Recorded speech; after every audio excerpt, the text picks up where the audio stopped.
It's been a wild week in St. Andrews as we researched and learned about the life and legacy of Old Tom Morris. Where does Old Tom fit in? He's right here. Yeah, he's there. He's everywhere. Yes, he's everywhere. But it's our time with Sheila Walker, Old Tom's great-great-granddaughter, that means the most. Time now for part 4 of our journey to priceless St. Andrews, presented by MasterCard. What's your most prized possession that you feel links you to your great-great-grandfather? The property. Property. The property. The fact that he bought it and that my mother hung on to it. Your great-great-grandfather, in your mind, what do you think is the thing that you're most proud of? I think he made it available to everybody rather than just the upper classes. Because really when he came into it, it was mostly played by what I would call the upper classes in this country. So he brought golf to the masses. Well, he certainly helped. Yeah. He certainly helped. That to you matters. Yes, I think so. Yeah. Yes, I think so. It wasn't just for the aristocracy and so on. Yes, and he treated everybody in exactly the same way. As much as Old Tom wanted golf for all, there'd be no one playing the old course on this day. The first day in 17 years of doing golf travel stories that I can honestly say we are snowed out. And you know where we are? The old course at St. Andrews. Let's go have some fun in the snow.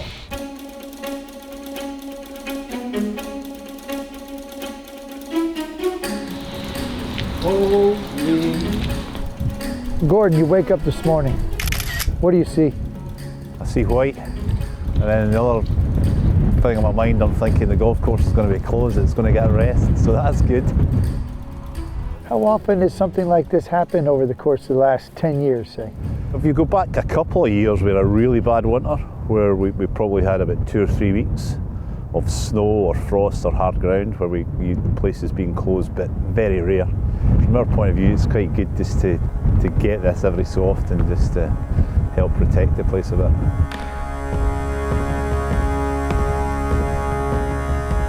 I've been in St Andrews for about 25 years. The last 14 I've been on the old course, in charge of the old course, so just looking forward to this summer, third Open Championship, 150th, so just a great place to be. People running around, look, throwing balls for their dogs and having snowball fights, building little snowmen. It's part of the process. That's the unique thing about St Andrews and the home of golf. It's public land. It's here for everybody to do what they want. We're doing an homage to Old Tom as we hit the 150th Open. What's he mean to you? He means such a great deal to me, and you know, I'm the 9th greenkeeper to look after this piece of turf since Old Tom, and his plaques on that building behind me, and each day you look at it and you know, just in amazement. Exactly, I'm standing here looking after what the godfather of greenkeeping did all these years ago, and it's just a huge privilege. And I know he still looks down at us and probably wondering what we're doing and making sure we're doing it in the right way, but it's an honour. Oh, there's Sheila. Are you going to go on the bus today? What time? 8 o'clock. Maybe we walk with you to the bus station. Okay. We'll meet you here. Perfect, thank you. Sheila Walker, have you had a chance to meet her and talk to her? Yeah, I mean, this summer, or last summer, on his 200th birthday, actually went into her flat and presented her with a birthday cake. And I sat down there for half an hour in that flat. It's amazing when you actually speak to somebody that has a real connection with that man, eh? And it's just an amazing place. And that's the unique mystique of St Andrews, that you know that there is so much history. Over at the Duke's course, a few miles from St Andrews, we bumped into Peter Dawson, former secretary of the Royal and Ancient Golf Club and chief executive of the R&A from 1999 until 2015. What a view this is. Phenomenal view. So One of the greatest views in town. Is this? You see that's Hamilton Ground there with the brown stone and the cupola on top.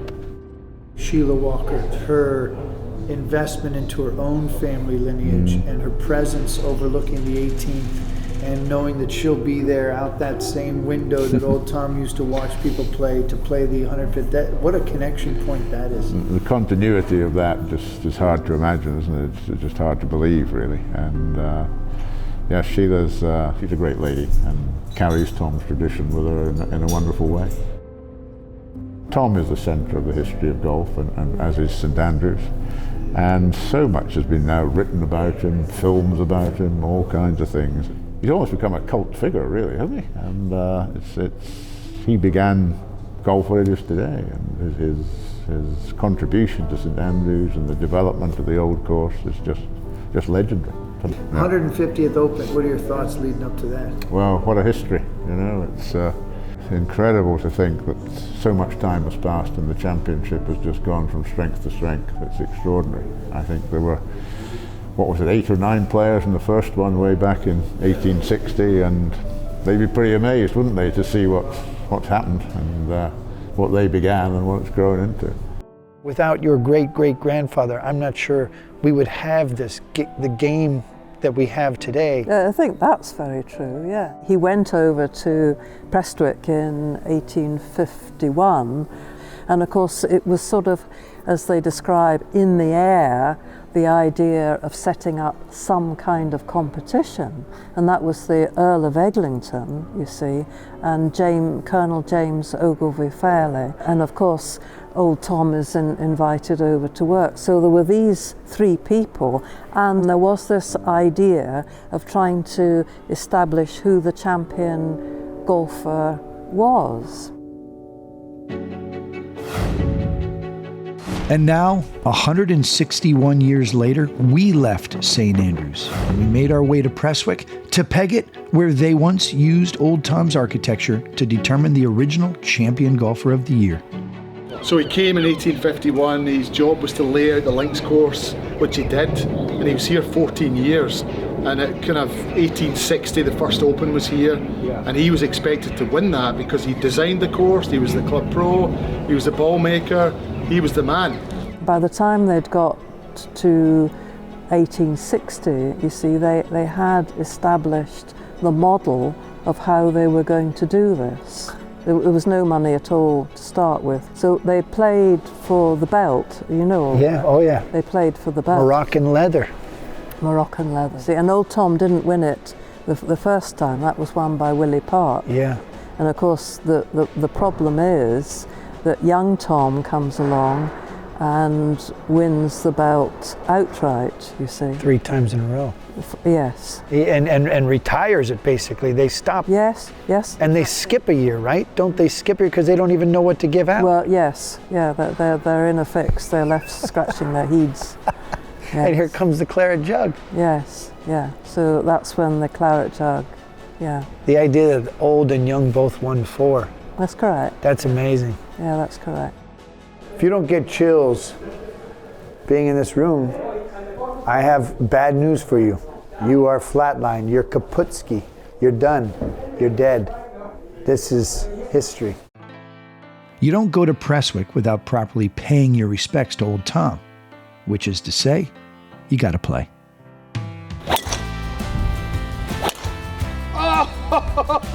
1860, they played 3 loops of 12 in the one day.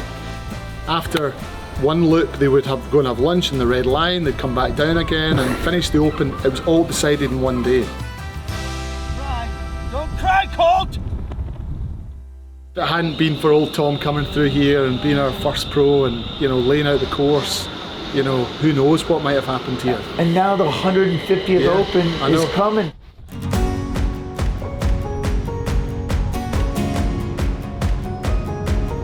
I don't have my life, my career, my memories, the relationships, so me times how many millions of people. Well, if you told them that we would have the Open this year, it would be at St Andrews, the winner would get £2 million.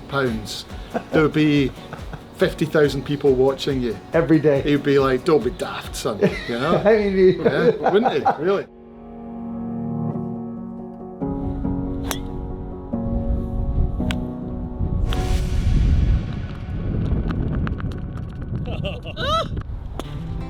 You want to take a bath in the game of golf?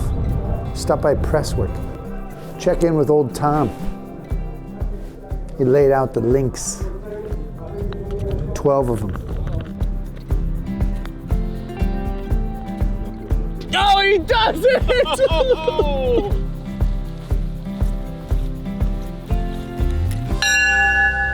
Old Tom often traveled back and forth from Prestwick to St. Andrews by way of the train, but Sheila Walker goes back and forth to Edinburgh by bus.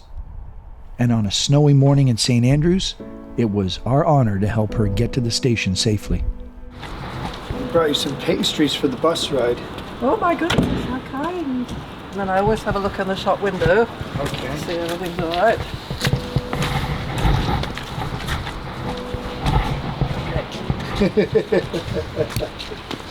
How are you? Oh, fine. Yeah. Did you have a productive week? Well, Of all the things, player, architect, club maker, agronomist, you know, essentially superintendent, a mentor, like, what do you think he was the best at? The fact that he could do all of it at once. That's very, very simple. Pretty good. What a great way to end. I cannot thank you enough. I've done a lot of stories in my life. I've spent a lot of time with a lot of people. I'm not sure that any of them have meant more to me than this, honestly. I really, to sit and speak with someone like yourself who has a lineage to the old Tom Morris is, for me, again, for what the game has given me, I just can't thank you enough. Well, I'm glad. I hope it's of some help. Okay, It's a lot of help. Thank you very much. It's amazing. Okay then. Thank you. Thank you for bringing me up. What a pleasure. Special to walk Sheila Walker to the bus. As we waved goodbye to Sheila Walker and we packed to leave the home of golf, headed back to our homes, we reflected on an incredible week of priceless experiences and history. We didn't just learn about old Tom Morris, it felt like we met him. And although he's been gone since 1908, dying at the age of 86 after falling down the steps of the clubhouse of the new golf club, his spirit is very much alive, and it's not just in St. Andrews. Old Tom is alive in the agronomy of the game. He's alive in the technology of the equipment. He's alive in the design and architecture of courses all over the world. And he's alive in the competitive spirit of the game, from municipals all the way to the old course, your local monthly medal all the way to the Open Championship. And he's alive in Sheila Walker, who takes her great-great-grandfather's life and legacy very seriously. Do you ever think to yourself that he'd be that he's proud of you? I like to think that he would think, well, he wouldn't say very much, but I think he would just say, well, she's looking after it okay. I think that's all he would say. And that would feel really good. Yes, yes. As for where old Tom is buried, well, it seemed fitting to pay him a visit and to pay our respects.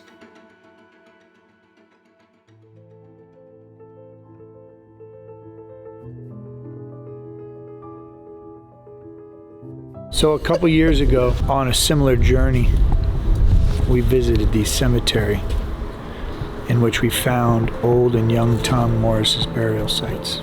Tonight, an offering. These are the burial sites of old and young Tom Morris. This is old Tom Morris, who, because of him, we are here together tonight because he gave us golf. Superintendent, course architect, ball maker, 150th Open Championship at the old course of St. Andrews. Young Tom Morris won 4, old Tom Morris won 4. Buried side by side, father and son. You know how many father and son golf tournaments are happening all over the world? I have a little something for old Tom. It's a glove, fire pit glove. Leave 3 fire pit tees. A ball marker. What a way to end our trip to St. Andrews. You want to pay homage? This is homage. All good narratives come back to the beginning. They made it harder on us tonight than it needed to be, but we still made it. Because you know why? The spirit of Old Tom Morris.